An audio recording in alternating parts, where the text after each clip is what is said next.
मी सांगतो, माझा कोणी दुश्मन नाही. मला कोणी दुश्मन समजत असेल तर मी काय करू शकतो? मला माझ्या पक्षाने जे काम दिलेलं आहे ते मी काम करतो. केंद्रीय राज्यमंत्री कपिल पाटील सध्या विशेष चर्चेमध्ये आहेत.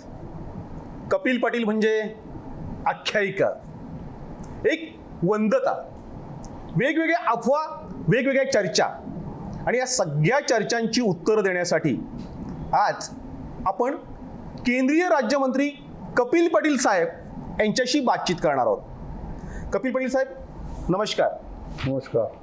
माझा आपल्याला पहिला प्रश्न असा आहे की आपण राष्ट्रवादीमध्ये होतात, राष्ट्रवादीमधून भाजपमध्ये गेलात आणि थेट केंद्रीय राज्यमंत्री झालात. सहसा असं सांगितलं जातं, बोललं जातं की RSS मधून आलेल्याच मंत्रिपद मिळतं किंवा महत्त्वाची पदं ही भाजपमध्ये मिळतात. तुम्ही अशी काय जादू केलीत की कोणता फॉर्म्युला वापरलात की थेट राज्यमंत्री पदावर जाऊन बसलात? भारतीय जनता पक्षाची एक परंपरा आहे. भारतीय जनता पक्षामध्ये वशिल्यावर कोणाला तिकीट मिळत नाही, वशिल्यावर कोणाला मंत्रिपद मिळत नाही. त्याच्यामुळे भारतीय जनता पार्टीमध्ये जो व्यक्ती काम करतो त्याच्या कामाची दखल घेतली जाते. या देशाचे प्रधानमंत्री नरेंद्र मोदीजी ह्यांनी जे मंत्रिमंडळ बनवलं त्यामध्ये त्यांनी सगळी चौकशी केली. चौकशी केल्यानंतर लोकाभिमुख काम कोण करतो, किती एक्सेसिबल MP त्यांच्या क्षेत्रात आहेत, यांना मंत्रिपद दिल्यानंतर देशामध्ये कशा पद्धतीचं ते काम करू शकतात, ह्याची सगळी माहिती ही प्रधानमंत्र्यांच्याकडे घेतल्यानंतरच प्रधानमंत्री कोणाला मंत्री करायचं हे ठरवतात. आम्ही तर सौभाग्यशाली आहोत की नरेंद्र मोदींसारख्या फक्त देशाच्या नाही ते विश्वाच्या नेत्याबरोबर आपल्याला काम करण्याची संधी मिळाली. आणि निश्चितपणाने त्यांच्यासोबत काम करताना जो कॉन्फिडन्स एक असतो, आत्मविश्वास असतो, तो आत्मविश्वास निश्चितपणाने प्रत्येक मंत्र्याला मिळतो. आपण सांगितलं, RSSच्या बाबतीत उल्लेख केला. RSS हे आमचं मार्गदर्शक आहेतच या लोकसभा क्षेत्रात काय सगळीकडे, परंतु RSSचा कुठे याच्यामध्ये हस्तक्षेप असतो असं मला तरी आत्तापर्यंत माझ्या निदर्शनास झालं नाही माझ्या 9-9.25 वर्षाच्या कारकिर्दीमध्ये. पण भारतीय जनता पक्षामध्ये जो माणूस काम करेल तो माणूस मागे राहू शकत नाही. म्हणून प्रधानमंत्री नरेंद्र मोदीजी, राष्ट्रीय अध्यक्ष JP नड्डाजी, अमितभाई शाह, देवेंद्रजी फडणवीस या सगळ्यांच्या मंथनातून ही जी काय मंत्रिपदं मिळाली, आता मला तर समजा मंत्रिपद मिळालं तेव्हा 7 वर्ष झाली होती BJPमध्ये. पण आपल्या शेजारी नाशिकला भारती पवार आहेत, त्यांना तर 1.5 वर्षच झाला होता. त्याही राष्ट्रवादीतून आल्या, त्यांना मंत्रिपद मिळालं. नारायण राणे साहेब काँग्रेसमधून आले, त्यांना मंत्रिपद मिळालं.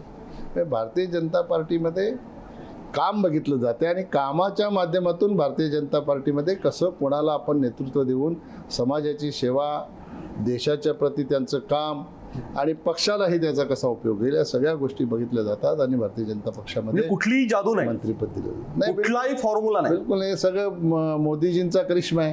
नाही, पण एक तुमच्या बाबतीत सांगितलं जातं, म्हणजे तुम्ही सरपंच होतात 1988ला, म्हणजे साधारणतः 27व्या वर्षी आपण सरपंच पदावर आलात. सरपंच पदावरून जी तुमची चढती कमान आहे ती सगळी जर बघितली, तुम्ही ज्या पक्षामध्ये जाता किंवा ज्या नेत्याजवळ जाता त्या नेत्याचे तुम्ही हुकमी एक्के होता. म्हणजे नरेंद्र मोदी पूर्ण जगभर नाव आहे, त्यांच्याजवळ जाणं पोहोचणं हे खूप कठीण काम आहे. अशा वेळेस तुमचे नरेंद्र मोदी साहेबांबरोबर एकदम घरगुती आणि फ्रेंडली संबंध दिसत आहेत. म्हणजे कधी कधी तुमचं कुटुंब त्यांच्याकडे जात आहे, तुम्ही खूप चांगल्या पद्धतीने त्यांच्याशी तुमची वागणूक असते का त्यांची तुमच्याशी वागणूक असते, हे नेमकं कसं काय जमतं? नाही, आता मी सरपंच पदापासून इथपर्यंत पोचलो ही किमया आपल्या या लोकसभा क्षेत्रातल्या किंवा जेव्हा जेव्हा जी निवडणूक लढलो त्या मतदारसंघातल्या जनतेची ही किमया आहे. पक्षाने संधी दिली, जनतेने विश्वास दाखवला. जनतेने विश्वास दाखवल्यानंतर माझं काम होतं, माझी जबाबदारी होती की ज्या विश्वासाने जनतेने मला निवडून दिलंय तर कामाच्या माध्यमातून जनतेचा विश्वास सार्थ ठरवणं. हो. आणि मी जनतेचा विश्वास सार्थ ठरवत गेलो. मग सरपंच पदावर चांगलं काम केलं म्हणून लोकांनी पंचायत समितीला पाठवलं, तिथं चांगलं काम केलं जिल्हा परिषदला पाठवलं, जिल्हा परिषदला उपाध्यक्ष, कृषी सभापती, अध्यक्ष केलं, बँकेवर गेलो, सगळीकडे चांगलं काम केलं. आणि म्हणून लोकांनी जेव्हा भारतीय जनता पक्षामध्ये मी प्रवेश केला तेव्हा लोकांना असं वाटायला लागलं होतं की यांना आपण लोकसभेमध्ये पाठवलं पाहिजे. जिल्हा परिषदेचे अध्यक्ष असताना जो विकास केलेला आहे त्या विकासाला अजून मोठ्या प्रमाणात व्यापक स्वरूपात आपल्याला जर दिशा द्यायची असेल तर कपिल पाटील यांना लोकसभेमध्ये पाठवलं पाहिजे. मोदीजींच्या आशीर्वादाने, देवेंद्रजींच्या आशीर्वादाने मला संधी मिळाली आणि जनतेने त्याच्यावर शिक्कामोर्तब केलं म्हणून मी लोकसभेपर्यंत पोचलो. नाही, माझा प्रश्न असा आहे, तुम्ही या सगळ्या नेत्यांवर काय गारूड करता? म्हणजे मी बघितलंय नाही, की एक सुरुवातीला पालकमंत्री गणेश आपण- नाईक असतील, माझं शरद राहिलं. पवार असतील, अगदीच नरेंद्र मोदी साहेब असतील किंवा अमित शहा असतील, की सध्या आपले देवेंद्र फडणवीस साहेब, सगळ्यांच्या गुडबुकमध्ये कपिल पाटीलच कसे काय? आपण आता प्रश्न उपस्थित केला की मोदीजींच्या कडे जाताना माझं उत्तर राहिलं की तुमच्या परिवाराला तुम्ही घेऊन जाता तेव्हा त्यांचा ॲटिट्यूड जो असतो मोदीजींचा हा. तो एकदम घरगुती स्वरूपाचा असतो. पण मी अतिशय जबाबदारीने विधान करतो की मोदीजी हा. हे कुठल्या एका खासदाराला किंवा एका मंत्र्याला हा. वेगळ्या प्रकारची वागणूक देतात असं नाही. ते देशातल्या 140 करोड जनतेला आपला परिवार समजतात. आणि म्हणून त्यांनी आता ह्या 15 ऑगस्टला लाल किल्ल्यावरून भाषण देताना आधी ते बोलायचे मेरे भाई और बहिणो, आता ते बोलायला लागले की मेरे परिवारजनो. आधी 140 करोड देशवासियों बोलायचे, आता सांगतात की मेरे 140 करोड परिवारजनो. याचा अर्थ असा आहे की मोदीजींकडे काही भेदभाव नाही, जात पात धर्म पंथ याच्यामध्येही नाही. तसं असतं तर या अनेक ज्या जाती धर्म आहेत या 140 करोडमध्ये आल्या, त्यांनाही ते आपल्या परिवाराचे समजतात. म्हणून विशेष असं माझ्यावर प्रेम आहे असं काय, त्यांचं सगळ्यांवर प्रेम आहे आणि सगळ्या लोकांना सारखीच वागणूक देतात. सगळ्या खासदारांना, सामान्य जनतेलाही, सामान्य कार्यकर्त्यांनाही. किंबहुना एकदा तर माझ्यासोबत भिवंडीचे आपले साधे नगरसेवक आले होते. अचानक मी रिक्वेस्ट दिली की असे असे नगरसेवक आलेले आहेत, भेटायची वेळ मिळावी. तात्काळ त्याच दिवशी मला वेळ मिळाली आणि त्या लोकांना मी नगरसेवक लोकांची भेट घडवून दिली. म्हणजे कार्यकर्त्याच्या प्रती मोदीजींचं किती प्रेम आहे कार्यकर्त्यांच्या प्रती हे त्याच्यातून व्यतीत होते. आणि हे सगळ्या जनतेच्या बाबतीत मोदीजी अशाच प्रकारचं त्यांचं वर्तन असते. म्हणून असा नेता ह्या देशाला मिळणं या खऱ्या अर्थाने भारतीय जनता पक्षाचं तर नाही, या देशाचंही भाग्य आहे असं म्हटलं तर चुकीचं ठरणार नाही. आणि मी कोणाच्या गुडबुकमध्ये आहे हे मला माहीत नाही, आपण सांगता. पण आता मी माझं काम करत असतो. मी नेत्यांचा सगळेच सन्मान करतात, पण मी नेत्यांचा शब्द कधी पडू देत नाही. मला वडिलांनी एक माझ्या संस्कार दिलेला आहे की आपली मतं मांडली पाहिजेत. मग आपली मतं आपल्या नेत्याला नाही पटली तर आपल्या नेत्यांनी सांगितलेला जो आदेश असेल तो पाळून आपण पुढे जायचं. आणि माझ्या वागण्यामध्ये कधीही संघटनेचं नुकसान होईल अशा प्रकारचं वर्तन मी कधी करत नाही. त्याच्यामुळे आता त्यांच्या कुटुंबामध्ये मी असेल तर ते त्यांना माहिती, मला काही प्रत्यक्षात असं कोणी सांगितलेलं नाही. ते आपण आकलन करता ते चांगली गोष्ट आहे असेल तर. तर पुढचा प्रश्न आहे की पहिल्यांदा ठाणे जिल्ह्याला मंत्रिपद मिळालेलं आहे. या मंत्रिपदाचा नक्की फायदा कुणाला झाला? मतदारसंघाला, तुम्हाला की देशाला? देशाचं मंत्रिपद मिळाल्यानंतर मतदारसंघात तर काम करायलाच पाहिजे, पण मतदारसंघापुरती मर्यादित काम करून चालत नाही.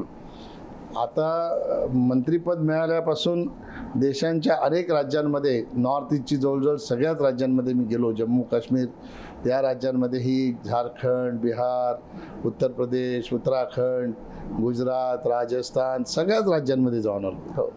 आंध्रा, तेलंगणा, तामिळनाडू. म्हणजे ह्या आमच्या मंत्रालयाच्या ज्या योजना आहेत त्या मंत्रालयाच्या योजनांचा आढावा घेणं हे तिथं गेल्यानंतर ते काम करावं लागतं. आणि निश्चितपणाने याचा फायदा सर्वसामान्य जनतेला होतो. मला आपल्याला सांगितलं पाहिजे, आपल्या माध्यमातून माहिती दिली पाहिजे की आमच्या मंत्रालयाच्या शिफारशीने वित्त आयोगाचे पैसे थेट पंचायतीने येतात. मोदीजी प्रधानमंत्री नव्हते तेव्हाचा इतिहास मला सांगणं गरजेचं आहे हे फायनान्स कमिशन मी फार लांब जात नाही, सुरू झाल्यापासून सांगत नाही.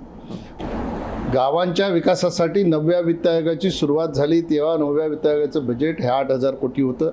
9व्या वित्त आयोगापासून 13व्या वित्त आयोगापर्यंत हे बजेट 58,000 कोटीचं होतं. आणि ह्या देशामध्ये देशातील जनतेच्या आशीर्वादाने सत्तांतर झालं. 2014ला देशाचे प्रधानमंत्री नरेंद्र मोदी झाले आणि नरेंद्र मोदींची कल्पना होती की जोपर्यंत गावाचा विकास होत नाही, गाव विकसित आपण करत नाही, तोपर्यंत आपला देश विकसित होणार नाही. म्हणून विकासाच्या दृष्टिकोनातून गावांना मुख्य प्रवाहामध्ये आणणं हे क्रमप्राप्त आहे अशा प्रकारची धारणा मोदीजींची होती. आणि म्हणून ते प्रधानमंत्री झाल्यानंतर जेव्हा 14 वित्त आयोग आला, त्या 14 वित्त आयोगामध्ये सडनली 58,000 कोटीचं जे बजेट होतं ते 2,02,92 कोटीचं अरे बापरे, मोदीजींनी केलं, 3 पट वाढवलं. याचा अर्थ असा आहे की ग्रामपंचायतींच्या हातात जर पैसे गेले तर त्यांचा विकास जलद गतीने होईल. आणि मग त्यांच्याच नेतृत्वाखाली सरकार असतानाच 15 वित्त आयोगाला आणि 15 वित्त आयोगाचं बजेट 2,36,000 कोटी त्यांनी केलं. दुर्दैवाने काही राज्यांमध्ये जिथे भारतीय जनता पक्षाची सरकारं नाहीत त्या राज्याने केंद्र सरकारने पैसे दिले की केंद्र सरकारचा एक हप्ता कुठल्या कुठल्या राज्यांना असं 8,9 हजार कोटीचा जातो. उत्तर प्रदेशसारख्या राज्याला तर 28,000 कोटीपर्यंतचा एक हप्ता जातो. हे पैसे वापरले, पंचायतीनं दिले नाही. पंचायतींची ओरड व्हायला लागली. आमच्याकडे तक्रारी आल्यानंतर आम्ही असा नियम केला की आम्ही पैसे राज्याला दिल्यानंतर जर 10 दिवसात राज्यांनी ते पैसे ट्रेझरीच्या माध्यमातून पंचायतींच्या अकाउंटमध्ये वर्ग केले नाही तर व्याजासकट ते पैसे पंचायतींना द्यावे, अशा प्रकारचा आम्ही कायदा केला. तरीही काही ठिकाणी अजून व्याज देतात पण पैसे देत नाही. आताच माझ्याकडे 150 सरपंचांचं, 3 खासदार, 4-5 आमदार असं आंध्र प्रदेशचं डेलिगेशन आलं होतं. त्यांचे 8,000 कोटी रुपये जे पंचायतींना दिलेले आहेत केंद्र सरकारने, ते राज्य सरकारने इतर कामांसाठी वापरले, ते दिलेच नाही. आता आमची टीम पाठवून आम्ही त्याची चौकशी करायला लावलेली आहे. मोदीजींची संकल्पना अशी आहे की गावाच्या ग्रामपंचायतीच्या कडे जर पैसा गेला तर ग्रामपंचायत आपलं ठरवणार गावाचा विकास कसा करायचा.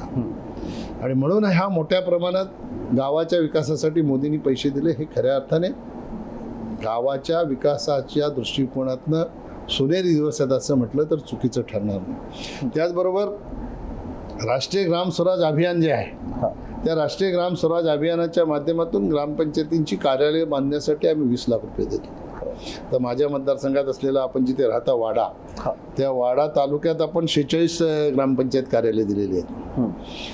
मागच्या वर्षी 400 ग्रामपंचायतची कार्यालय आपण महाराष्ट्रामध्ये दिली होती. यावर्षी आम्ही असा नियम केला की पेसामध्ये ज्या पंचायती आहेत ज्या पूर्ण दुर्लक्षित असतात, ज्यांची दखल जिल्हा स्तरावरही घेतली जात नाही, मग आम्ही असा नियम केला की ज्या पेसाच्या पंचायती आहेत आणि ज्यांना ग्रामपंचायत कार्यालय नाही त्यांना प्राधान्याने ग्रामपंचायत कार्यालय द्यायची, अशा प्रकारचा नियम केला. आणि आतापर्यंत मी 300 कार्यालय ह्या वर्षी आता एक ऑर्डर काढली 15 दिवसापूर्वी आमच्या मंत्र्यांच्या सहीची, आणि 300 कार्यालय आपल्या महाराष्ट्राला दिली.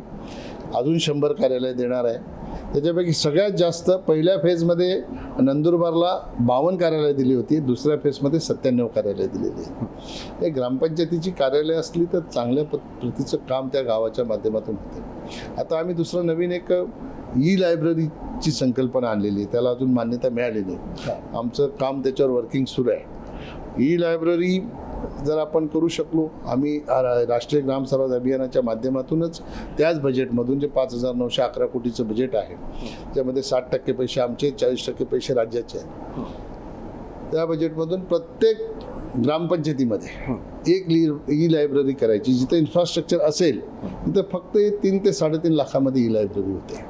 त्या एका लायब्ररीमध्ये जवळजवळ 14 ते 15 हजार पुस्तकं आपल्याला डाउनलोड करून ठेवता येतात. 3रीच्या मुलापासून UPSCचा अभ्यास करणारा मुलगाही त्या ठिकाणी जाऊन अभ्यास करू शकतो. आपण आता भिवंडी तालुक्यामध्ये आपल्या जिल्ह्यासाठी पायलट प्रोजेक्ट म्हणून एक मदर लायब्ररी करायला घेतलेली. कलेक्टरकडे आपण 2 एकर जागा मागितलेली हायवेला मानकुलीच्या पुढे. हे झालं की एक मदर लायब्ररी तिथं करणार आणि 452 ज्या पंचायती आहेत ठाणे जिल्ह्याच्या या सगळ्या पंचायती तिथून जोडणार. मदर लायब्ररीमध्ये जवळजवळ 1.5-2 लाख पुस्तकं ऑनलाईन असतील आणि त्याच्यानंतर ज्या गावामध्ये लायब्ररी होणार त्या सगळ्या त्याच्याशी कनेक्ट असतील. तर इथं असलेली सगळी पुस्तकं त्यांना तिकडे वाचता येतील अशा प्रकारची व्यवस्था आपण करणार आहोत. आणि ही जी मदर लायब्ररी आपण करणार आहोत ह्या लायब्ररीमध्ये फक्त लायब्ररी न ठेवता तिथं अभ्यासिका ते साहित्याशी संबंधित काही कार्यक्रम करायचे असतील तर त्याच्यासाठी एक छोटेखानी हॉल, साहित्याचं एक्झिबिशन काय आपल्याला करायचं असेल तर त्या एक्झिबिशनची व्यवस्था तिथं होईल अशा प्रकारची व्यवस्था तिथं करायची आहे. त्याचबरोबर आर्ट गॅलरी, आपल्या ठाणे जिल्ह्यामध्ये जेवढे आर्टिस्ट असतील त्यांच्याकडे काही कला असेल तर त्याचं आर्ट गॅलरीमध्ये त्याचं प्रदर्शन आपल्याला ठेवता यावं अशा प्रकारची व्यवस्था त्या ठिकाणी करण्याची संकल्पना माझी आहे. आणि निश्चितपणाने ही जेव्हा होईल मदर लायब्ररी तेव्हा एक आपल्या ठाणे जिल्ह्याचं निश्चितपणाने विकासाच्या दृष्टिकोनातनं एक माइलस्टोन होईल असं मला निश्चितपणाने वाटतंय. नाही, मतदारसंघासाठी काय केलं आपण? मतदारसंघासाठी गेल्या 9 वर्षामध्ये एवढी कामं केली. मला प्रश्न असा आहे, मंत्रिपदाच्या कालावधीमध्ये केलेली कामं म्हणजे तुमच्या मंत्रिपदाचा फायदा नेमका कोणाला झालेला आहे? मंत्रिपदाच्या मंत्री झाल्यानंतर आपली 7/7/2021 मंत्री झाला. मुरबाडची रेल्वे आपण मंजूर करून घेतली. मुरबाडची रेल्वे आपली आली. त्याचबरोबर आपलं शहापूरचं कलमगाव आहे त्या कलमगावच्या अंडरपास 14-15 गावांचा गाडी त्यांना न्यायची असेल तर 700 मीटरवर गाव आहे परंतु त्यांना असं मोठी गाडी जर न्यायची असेल तर 14-15 किलोमीटरचा फेरा घालून जायला त्याला आपण 25 कोटी रुपये मंजूर केले. ते अशी अनेक कामं आहेत आणि योजना ज्या आहेत त्या योजनांचा लाभ आपण मोठ्या प्रमाणात आपल्या मतदारसंघामध्ये दिलेला आहे. शेवटी कसं असते मतदारसंघामध्ये आपण जेव्हा काम करतो तेव्हा माझ्या मतदारसंघाचा माझ्या मंत्रालयाचा काय फायदा झाला तर माझ्या मंत्रालयाच्या एक स्कीम असतात त्या स्कीमच्या बाहेर जाऊन मला माझ्या मंत्रालयाचं काम नाही करता येत. मला स्कीमच्या फॉर्मॅटमध्येच ते काम करावं लागतं. जसं मी ज्या स्कीम सांगितल्या तसं आता दुसरं असं आहे की स्वामित्व योजना जी आहे या स्वामित्व योजना प्राधान्याने आपल्या ठाणे जिल्ह्यात राबवण्याच्या ठाणे आणि पालघर दोन्ही जिल्ह्यामध्ये राबवण्यासाठी कलेक्टर ऑफिसला सूचना दिल्या. त्याला आदेश दिले की तात्काळ ही यंत्रणा आपली अलर्ट करून तात्काळ राबवत. काय आहे स्वामित्व योजना? तर स्वामित्व योजना असं आहे की आपल्या देशामध्ये भारतामध्ये जो जेव्हापासून आबादी आहे म्हणजे लोक राहतात तेव्हापासून गावठाणामध्ये राहणाऱ्या लोकांकडे प्रॉपर्टी कार्ड नाही. जी लोक शहरामध्ये आहेत शहराच्या प्रत्येक माणसाकडे त्याच्या घराचं प्रॉपर्टी कार्ड आहे. त्या तिकडे 7/12 कॅन्सल करून ते प्रॉपर्टी कार्ड देण्याची भूमिका त्यावेळेला नगर विकास विभागाने घेतली आणि ते दिले. पण ग्रामीण भागामध्येही नाही. पण मोदीजींनी लाल किल्ल्यावरून याची घोषणा केली स्वामित्व योजनेची आणि स्वामित्व योजनेच्या माध्यमातून गावामध्ये ड्रोनद्वारे सर्वे गावात पहिले सगळी बाउंड्री मारायची व्हाईट ह्याच्याने कलरने आणि मग ड्रोन सर्वे करायचा. आता मोठा ड्रोन जर असला तो 18 मिनिटात एका गावाचा सर्वे करतो आणि छोटा असला की त्याला 1 तास लागतो. देशामध्ये हरियाणा हे पहिलं गाव आहे ज्याने 100% ड्रोन फ्लाय पूर्ण केलं.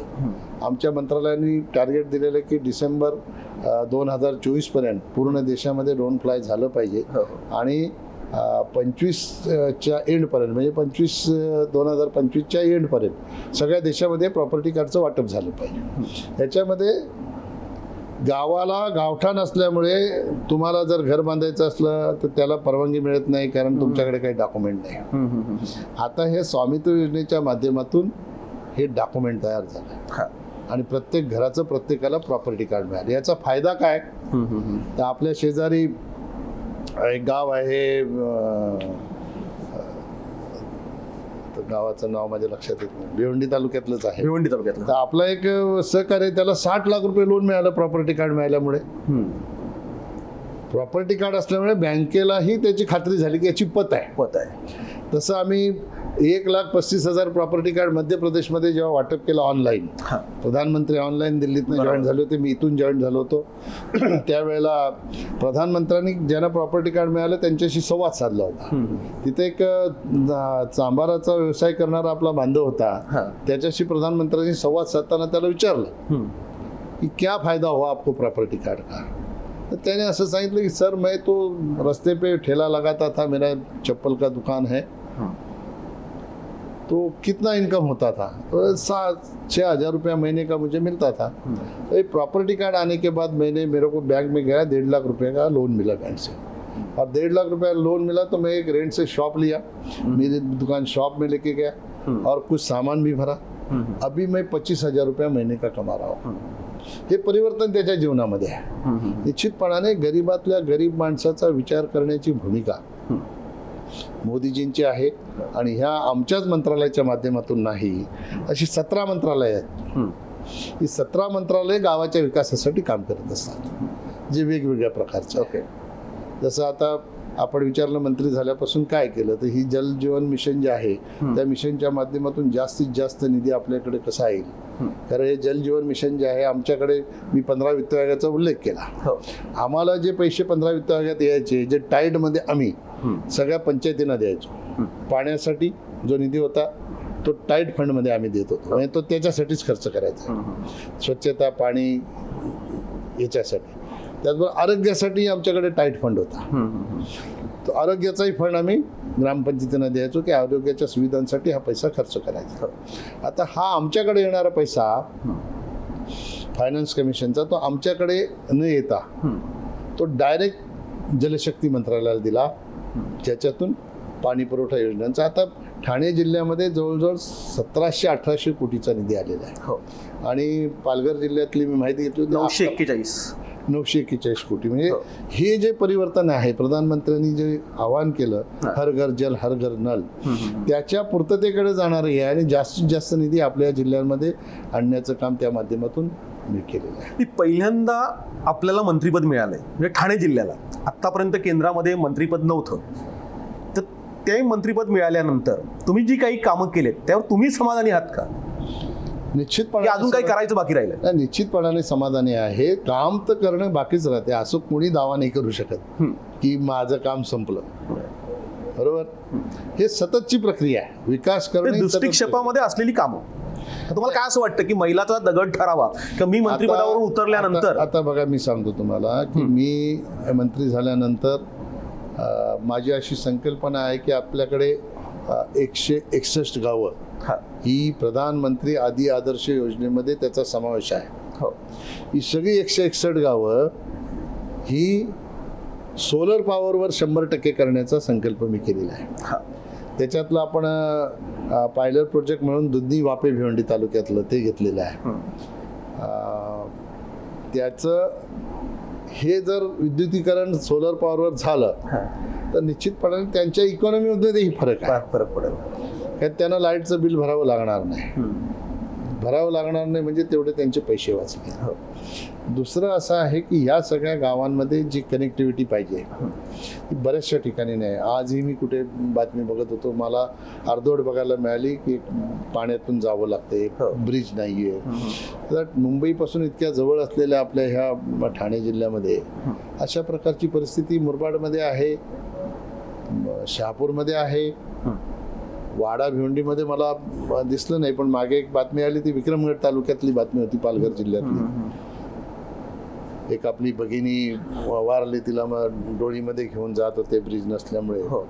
तर ही जी परिस्थिती आहे ही बदलावी म्हणून मी DPC मध्ये ही मुद्दा उपस्थित केला की सगळ्यात आधी प्राधान्याने ह्या ठिकाणी पैसे दिले पाहिजेत. साकाव हे ठेकेदारांसाठी न बांधता जनतेसाठी ती कामं झाली पाहिजे. रस्ते हे जनतेचा विचार करून रस्ते केले पाहिजे. आपल्याकडे थोडीशी पद्धत बदललेली आहे. राजकीय आमदार असतील, खासदार असतील, त्यांचं पत्र न्यायाचं कार्यकर्त्यांनी आणि सगळ्यात सोयीचं काम करण्यासाठी कुठलं काम असेल तर ते काम सँक्शन करून द्यायचं. असं न करता जनतेला काय उपयोगाचं आहे ते काम करण्याची आवश्यकता, आणि मी त्याच्यावरच फोकस करून काम करतो. म्हणून मी ह्यासाठी अनेकदा बैठका घेतल्या कलेक्टर ऑफिसला. त्या बैठकांच्या माध्यमातून मी सूचना दिल्या. पालकमंत्र्यांनी त्या दिवशी DPC मध्ये पुन्हा हा मुद्दा उपस्थित केला की ही कामं मंजूर करताना ह्या गोष्टींचा विचार करून ही कामं मंजूर केली पाहिजेत, तरच आपण आमच्या आदिवासी बांधव जे दुर्गम भागामध्ये राहतात त्यांना आपल्याला न्याय देता येईल. दुसरी गोष्ट, रोजगाराच्या बाबतीतला जो विषय आहे त्याच्या बाबतीतही आपण पुढाकार घेतलेला. आमच्या ग्रामविकास खात्याच्या माध्यमातून महिला बचत गट पूर्वी 2 कोटी महिला जोडलेल्या होत्या, आता 8 कोटी महिला जोडलेल्या आहेत. या 9 वर्षामध्ये एवढं मोठं परिवर्तन झालेलं आहे याच्यामध्ये. आणि निश्चितपणाने त्यांच्या रोजगारासाठी आमचं NRLM म्हणून जे एक स्कीम आहे त्या स्कीमच्या माध्यमातून महिलांना प्रोत्साहन करण्यासाठी आणि त्यांना रोजगाराच्या संधी उपलब्ध करून देण्यासाठी आमच्या मंत्रालयाकडून फार मोठ्या प्रमाणात प्रयत्न केले जातात. त्याचा भाग म्हणून मागे आपण 8 मार्चला महिला दिनाच्या दिवशी जवळजवळ 35,000 महिलांचा मेळावा आणि प्रदर्शन शहापूरला घेतलं होतं. त्याला आमचे केंद्रीय मंत्री गिरिराज सिंगजी हे उपस्थित होते.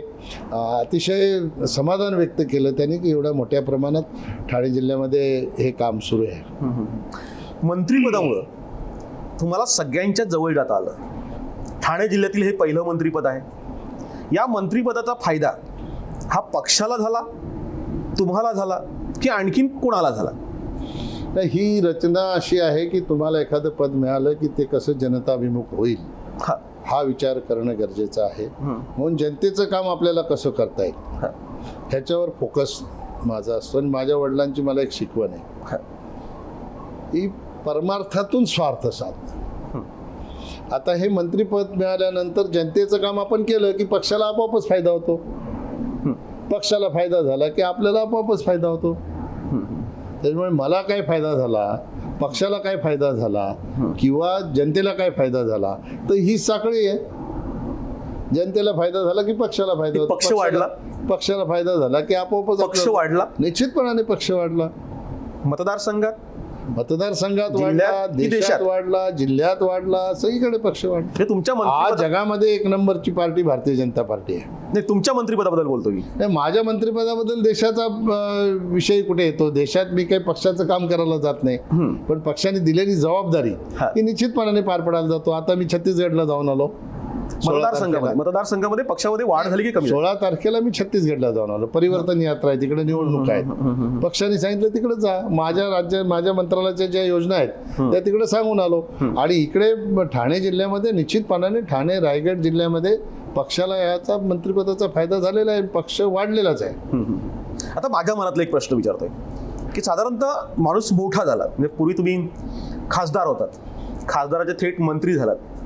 मंत्री झाल्यानंतर किंवा एखादा पक्षातला माणूस मोठा झाल्यानंतर पक्षातीलच लोक जळायला सुरुवात होते. विशेष करून आमच्या ज्या लक्षात येते ते की मुंबईकर जे नेते आहेत ते कपिल पाटील मोठा होणार नाही की त्यांची पोच जास्त वाढणार नाही म्हणून ते दाबायचा प्रयत्न करतायत आणि त्याचा परिणाम हा एकूणच पक्ष कार्यकारिणीवर होतोय. नाही, मला कोणी जळणं वाढलंय. आता असं आहे बघा, मी नेहमी सांगतो माझा कोणी दुश्मन नाही. मला कोणी दुश्मन समजत असेल तर मी काय करू शकतो? मला माझ्या पक्षाने जे काम दिलेलं आहे ते मी काम करतो. आता कोण जळत असेल, काय करत असेल मला माहित नाही. माझ्या काही निदर्शनात मंत्रिपदामुळे शत्रू वाढले का मित्र वाढले? नाही, मंत्रिपदामुळे मला तर कोणी शत्रू असं दिसलं नाही की तो मला मंत्रिपद मिळालं म्हणून तो काहीतरी राग करतो. तर शेवटी हे मंत्रिपद हे काही दुकानावर मिळत नाही की मी ते घेऊन आलो. माझ्या आधी कोणीतरी पोचला होता, त्याला पाहिजे होतं आणि ते मी सडनली काढून घेतलं ना आणलं. मंत्रिपदाच्या बद्दल कोणाला राग करायचा असेल तर तो पक्षाचा केला पाहिजे. तुम्ही ह्याला का दिलं? मी काही घेतलं नाही, मला पक्षाने दिलं. पक्षाच्या व्यतिरिक्त मोदीजींच्यामुळे मिळालं, देवेंद्रजींच्या मिळालं. आता कोणाला जर विचारायचं असेल तर त्यानं विचारलं पाहिजे. मला विचारण्याचं काही कारणच नाही. भारतीय जनता पक्षामध्ये असं होत नाही की कोणी वशिल्यावर मंत्रिपद आणलंय, मी जास्त देवेंद्रजींच्या जवळचा आहे म्हणून मला मिळालं किंवा मी मोदीजींच्या जवळचा आहे म्हणून मला मिळालं, असं भारतीय जनता पक्षामध्ये होत नाही. ही काँग्रेसची संस्कृती भारतीय जनता पक्षामध्ये अजून नाही आहे. त्याच्यामुळे कोण काय विचार करतो माझ्या मंत्रिपदाचा ह्याचा मी विचार करत नाही. मला जी जबाबदारी मोदीजींनी दिलेली आहे ती पार पडून देशाच्या विकासामध्ये आपल्याला माझ्या मंत्रालयाच्या माध्यमातून, माझ्या मंत्रिपदाच्या माध्यमातून कशी भर घालता येईल ह्याच्यावर मी फोकस करतो. माझ्या मतदारसंघाचा विकास कसा करता येईल त्याच्यावर माझं फोकस आहे. बाकी काय आपण हाती चालता आहिस्ता आहिस्ता.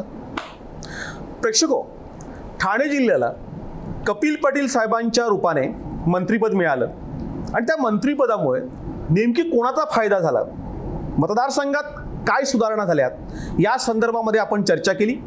कपिल पाटील साहेबांनी अत्यंत चांगल्या प्रकारे समर्पक अशी उत्तरं दिलेली आहेत.